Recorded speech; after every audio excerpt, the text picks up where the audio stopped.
ಮಂಡ್ಯದ ಮೈ ಶುಗರ್ ವಿರುದ್ಧ ಅಕ್ರಮ ಆರೋಪ ಹಿನ್ನೆಲೆ ಸರಣಿ ಅಕ್ರಮಗಳ ಸಮಗ್ರ ತನಿಖೆಗೆ ಸಮಿತಿ ರಚನೆ. ಸರ್ಕಾರಿ ಸ್ವಾಮ್ಯದ ರಾಜ್ಯದ ಏಕೈಕ ಸಕ್ಕರೆ ಕಾರ್ಖಾನೆ ತನಿಖೆಗೆ ಸಮಿತಿ ರಚಿಸಿದ ಕರ್ನಾಟಕ ರಾಜ್ಯ ಸರ್ಕಾರ. ಮಹಾನಿವೃತ್ತಿ ಐಎಎಸ್ ಅಧಿಕಾರಿ ಅಧ್ಯಕ್ಷತೆಯಲ್ಲಿ ರಚನೆ. ನಿವೃತ್ತ ಆಯುಕ್ತ ಶೇಖರ್ ಗಾಯಕ್ವಾಡ ಅಧ್ಯಕ್ಷತೆಗೆ ಸಮಿತಿ ಸದಸ್ಯರಾಗಿ ಪುಣೆಯ ರಾಜೇಂದ್ರ ಚಾಂದಾಗುಡೆ, ರೈತ ಸಂಘದ ರಾಜ್ಯಾಧ್ಯಕ್ಷ ಬಡಗಲಪುರ ನಾಗೇಂದ್ರ, ಸಿಬಿ ಪಾಟೀಲ್ ಸೇರಿದಂತೆ ಹಲವರನ್ನ ನೇಮಕ ಮಾಡಲಾಗಿದೆ. 9ಕ್ಕೂ ಹೆಚ್ಚು ಅಕ್ರಮಗಳಿಂದ ಕಂಪನಿಗೆ ಆರ್ಥಿಕವಾಗಿ ಸಾಕಷ್ಟು ನಷ್ಟ ಆಗಿರೋದು. 2023ರಿಂದ ಇಲ್ಲಿವರೆಗೆ ಕಾರ್ಖಾನೆಯಲ್ಲಿ ನಡೆದಿರುವಂತಹ ಅಕ್ರಮಗಳು 15 ದಿನದ ಒಳಗೆ ತನಿಖೆ ನಡೆಸಿ ಸರ್ಕಾರಕ್ಕೆ ವರದಿಯನ್ನು ಸಲ್ಲಿಸುವುದಕ್ಕೆ ಸೂಚನೆಯನ್ನು ನೀಡಲಾಗಿದೆ.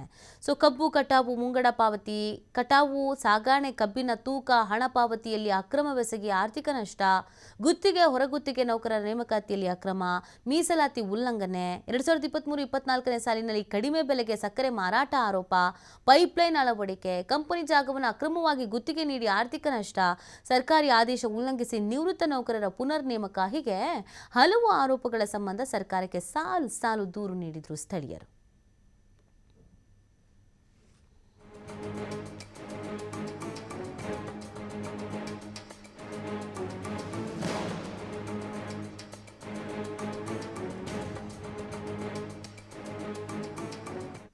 ಕಾರ್ಖಾನೆಯಲ್ಲಿ ನಡೆದಿರುವ ಬೃಹತ್ ಭ್ರಷ್ಟಾಚಾರದ ಬಗ್ಗೆ ಕರ್ನಾಟಕ ಸರ್ಕಾರ ಅಧೀನ ಕಾರ್ಯದರ್ಶಿಗಳು 14/1/2026ರಂದು ಏನು ತನಿಖಾ ತಂಡವನ್ನು ನಿವೃತ್ತ ಮಹಾರಾಷ್ಟ್ರ IAS ಅಧಿಕಾರಿಗಳನ್ನ ಒಳಗೊಂಡಂತೆ ಆದೇಶ ಮಾಡಿರೋದನ್ನ ಸ್ವಾಗತ ಮಾಡ್ತೀನಿ ಮೊದಲನೇದಾಗಿ.